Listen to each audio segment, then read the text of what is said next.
à l'immunité. Oui. J'aimerais savoir qu'est-ce qui justifie que le gouvernement suspende un droit, le droit de poursuite à ses citoyens. La première chose, madame, c'est qu'on veut assurer les liens. On va assurer aussi les retombées économiques. On va assurer aussi 14 400 emplois qui existent au Québec, qui existent. On veut aussi assurer que les manufacturiers continuent leur travail, d'améliorer les machines, de changer au point de vue de l'effet de gaz, comment on dit ça, l'effet de gaz de serre, l'effet de serre, oui.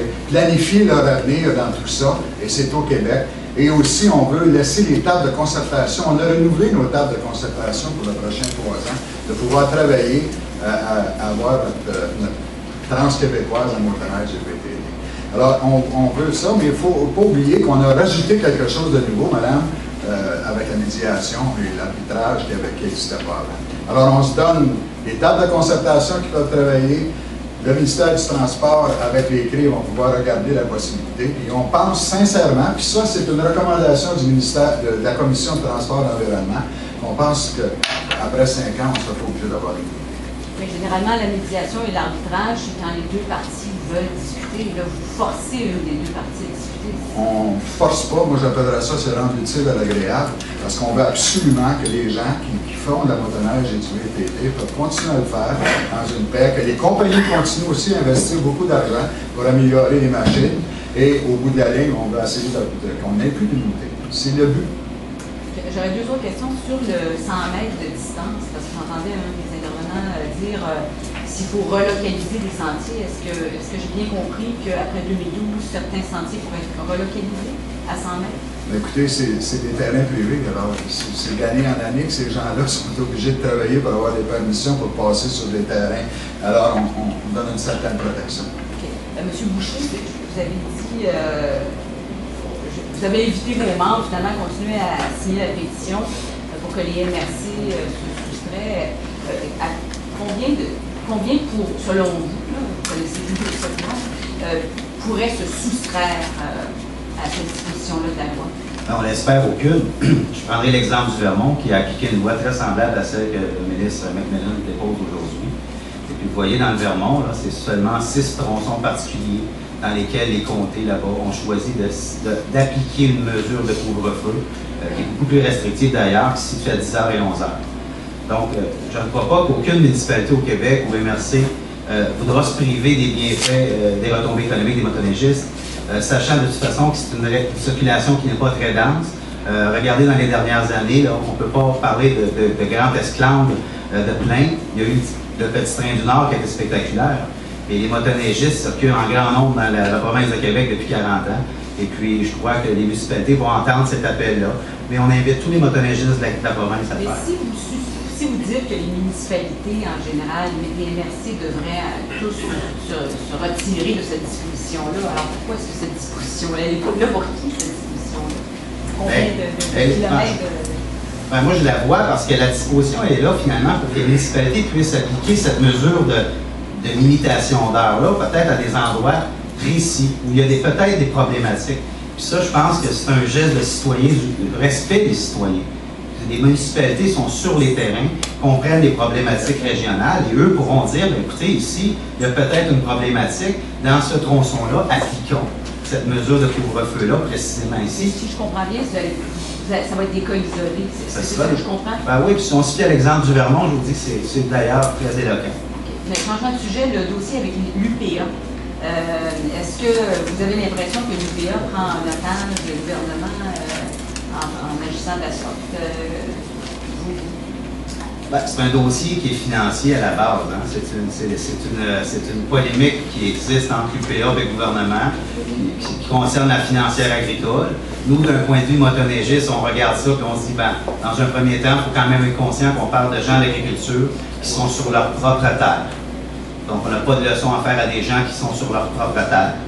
Par contre, ce qu'on voit, puis ce que le Québec est en train de voir graduellement, ce sont les conséquences de ce moyen de pression-là, qui affectent les ventes de motoneige parfois, évidemment, parce que les motoneigistes sont craintifs, le touristique, les gens de l'extérieur, par exemple, les voyagistes européens, qui, devant une situation incertaine, peuvent soit choisir, évidemment, d'autres destinations, comme l'Ontario ou le Nouveau-Brunswick. Donc, ce sont les conséquences qu'on décrit. Mais on espère de tout cœur que le gouvernement du Québec saura s'entendre rapidement et que les gens de l'agriculture feront également leur bout de chemin pour ne pas mettre en péril l'autre industrie très importante des régions du Québec qu'on appelle la motoneige des poids. On va entendre des ministres là-dessus, soit Mme Lambert ou M. McMillan. Quand même, si vous êtes prêt à suspendre un droit aux citoyens de poursuivre, qu'est-ce que vous allez faire avec l'UPA qui quand même vous tient en otage? Tantôt, dans mon discours, je vous l'ai dit, nous avons mis en place un comité interministériel, le ministère du Tourisme, le ministère du Transport, le ministère des Affaires municipales, le ministère de la Sécurité publique, et ensemble, avec nos amis des fédérations de quad et motoneige, nous allons travailler pour le plus rapidement possible pour voir s'il y a des endroits qui sont problématiques qu'on ne pourra pas penser. On veut commencer déjà, et je le répète, notre Trans-Québécois, alors on va se servir de ce temps-là pour commencer à travailler et trouver ailleurs. Mais qu'est-ce que vous pensez de ce moyen de pression-là? Moi, je suis au transport. Moi, je veux absolument que les gens fassent la motoneige cet hiver. Quand on parle des agriculteurs, vous posez la question au ministre Lessard. C'est des négociations. Vous êtes membre du gouvernement, M. McMillan. Je vous ai répondu, ma responsabilité, c'est le motoneige et les quads, et on cherche des solutions où il y a des problèmes au Québec pour que cet hiver, qu'on ait un hiver où les gens peuvent s'amuser en même temps. Oui, exactement. Dans le dossier actuellement de l'UPA, c'est sûr qu'on déplore la situation, on la trouve très regrettable. Nous, notre position, la Fédération de motoneige et nos 200 de clubs, notre position, c'est la suivante, c'est-à-dire que premièrement, on respecte le blocus parce qu'ils sont sur le terre, ça c'est à eux, ça leur appartient. Par contre, partout ce que cela sera possible, ou ce que si on est sur les terres publiques, où il y a certaines régions dans le Québec, il n'y en a pas de blocus, à ce moment-là, ces endroits-là, je pense qu'on tient à dire aux motoneigistes qu'il y aura circulation de motoneige cet hiver au Québec, à tous les endroits qu'on pourra le faire, aussi dans le respect du blocus, malheureusement. On espère qu'on ne se rendra pas là, on espère que la situation va se régler avant les premiers flocons de neige. Et c'est factuellement ce qu'on demande aux deux parties qui ont un litige, c'est-à-dire le gouvernement et l'UPA, de négocier le plus rapidement possible et de lever ce blocus-là. J'ai deux questions, s'il vous plaît. Oui, Pierre Pelcha, le Soleil. Monsieur McMillan, tout ce qui s'est dit, j'ai l'impression que la loi, il y a tellement d'exceptions qu'il n'y a pas bien de contraintes pour les gens, la motoneige ou les quads. Est-ce que je me trompe? Ben, moi, je vais vous dire, tant mieux, s'il n'y a pas de contrainte dans le projet de loi, ça veut dire que les gens vont être satisfaits de ce qu'on a déposé. C'est un travail de tous les tables de concertation à travers le Québec. Ce n'est pas nous qui l'avons inventé, c'est des gens de chacune des régions du Québec qui ont mis ces suggestions-là. La Commission de transport et d'environnement ont tout mis ça ensemble et ont accepté unanimement de proposer ça, et on va aller de l'avant avec, et on souhaite que l'opposition va être d'accord. Même l'immunité, dans les tables de concertation? Oui, le 20 sur 23, juste les journées de consultation, sur 23 groupes qui ont mis, il y en a 20 qui étaient d'accord. Il y avait le barreau du Québec, et l'idée de mettre ça sur 5 ans ou 6 ans, c'était dans une lettre que j'ai reçue moi-même de la part du barreau. Alors, je l'ai soumis à la Commission du transport et d'environnement et qu'on a accepté unanimement. Question de Mme Ménard. Hier, je pense que c'est l'UPA du Saguenay-Lac-Saint-Jean, je ne sais pas si vous avez pris connaissance de ça, pris une position pour demander à l'ATR de la région une contribution pour permettre aux motoneigistes de passer dans les sentiers. Comme ministre du Tourisme, comment vous trouvez cette idée-là?